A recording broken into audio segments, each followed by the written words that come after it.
you so much for joining KTVB and talking about season 12. I can't believe it. I remember it 10 years ago.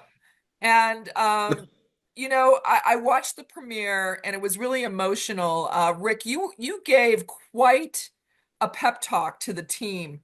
And I want to know where that came from and what the inspiration, because it's a very powerful speech, kind of reinvigorating everyone into the task.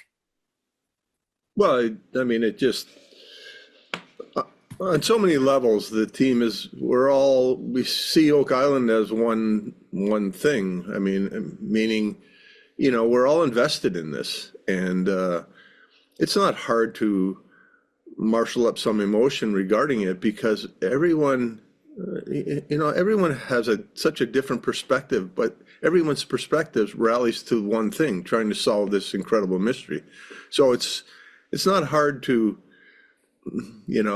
kind of give everybody a little bit of a boost, and because you get the affirmation from them immediately, just simply by looking in their faces. Everyone is committed to this, everyone is invested in it, and everyone believes in it, to greater or lesser degrees, mind you. I mean, Marty always says, he has a fact-based approach, and I have for whatever reason, I have a more emotionally grounded approach, but it works well together. And so, I think everyone in that room, we could have put everyone in that position of giving a speech, and I think all of them would have rounded to the same thing. Yeah. Well, what I appreciate about, because the show has been on a long time, and you've found some really fantastic historical artifacts.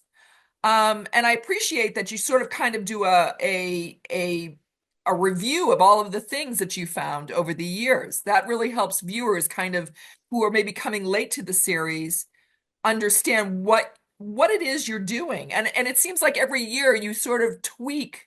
Was it pirate treasure? Was it the Templars, Vikings? It's maybe everyone.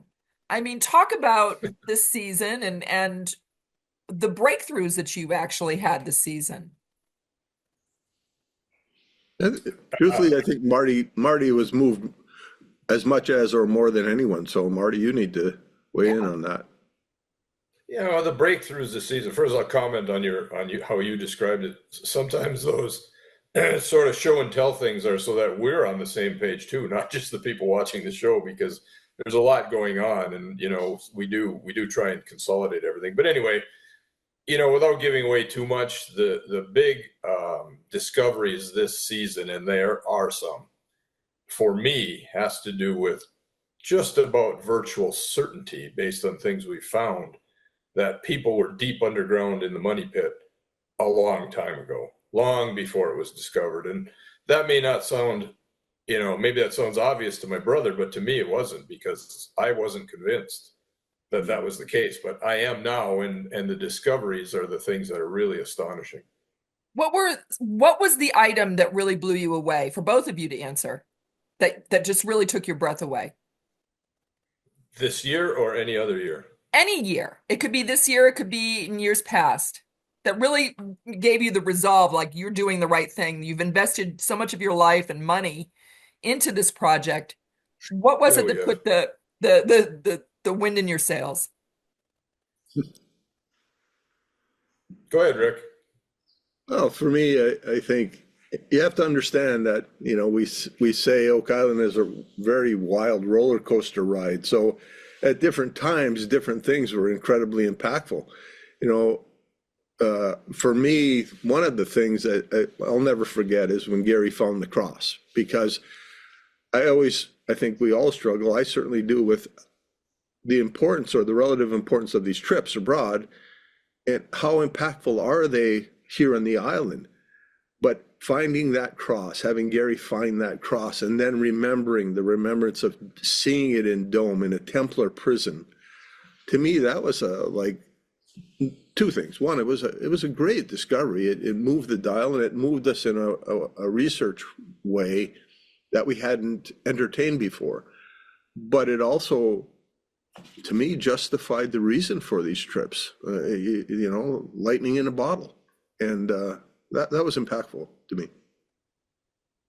One of the things that I found fascinating as I researched Curse of Oak Island over the years, because I've covered it for many years for different media outlets, was the amount of famous people and no notable people that have had an interest in this island, from Captain Kidd to John Wayne, and Yes. former presidents. And gosh, I mean, how did you, the two of you, I know you were young when you heard this story. How did it come to you? How did you learn about it in Michigan? Rick usually tells us, so I'll jump in. It was very simple. Reader's Digest article of all Okay. things, 2 pages long, maybe 3 pages.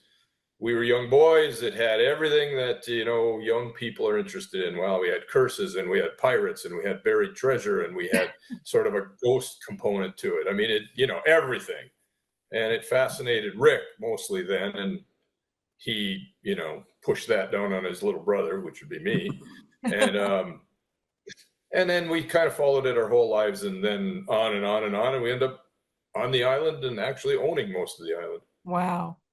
Do you have a bit of gallows humor? I know that 6 people have perished in the search for the treasure of Oak Island. So it has to be lucky number 7. Do you joke about who's going to be number 7, or Yes, we do. Yeah, unlucky number 7. unlucky number Actually, 7? somebody one time made one of those little placards like you do in grade school and plopped it on somebody's back that said, "I'm number 7." But after after we laughed at that for a while, we decided it was inappropriate and peeled it off. That's Yeah. funny. Last question, and I really appreciate your time, and we love the series, especially here in Idaho. Everyone loves treasure. It's the gem state. There's a lot of money in the Yeah. ground here. Yes. Um, the Canadian government, this is a off of Halifax, and it's Canadian land, correct?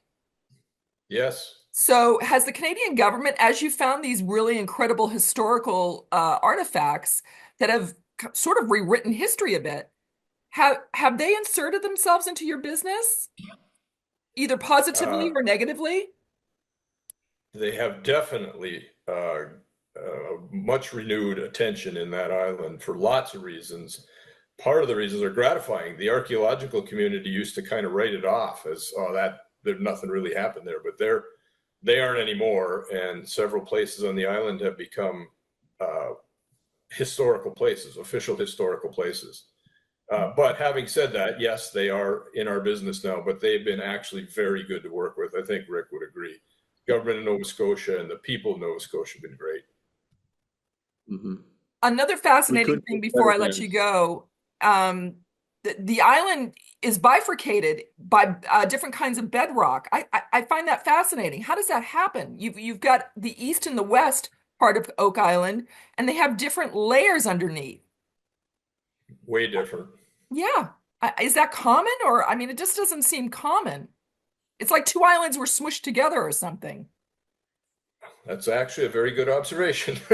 Perhaps they were. There's a fault that, in geologic terms, is a fault that runs through there, and the underlying bedrock is way different. Uh, Although it's a depth issue, actually, what you encounter first. But Right. yeah, you're right. That's an excellent observation. They are very different. Yeah. I'm always It's fascinated curious. when you guys find wood structures 100 feet underground. I mean, that just blows my mind. I don't, who did that? And without, the excavators and, the machinery that you have today, it's mind blowing. Uh, Human beings properly motivated can have and continue to do remarkable things. We just have to figure out why. Wow. You gave me the perfect out. I want to thank you both for joining us on KTVB on Idaho Today, and we'll be tuning in on season 12 on the History Channel. And I want to thank you both.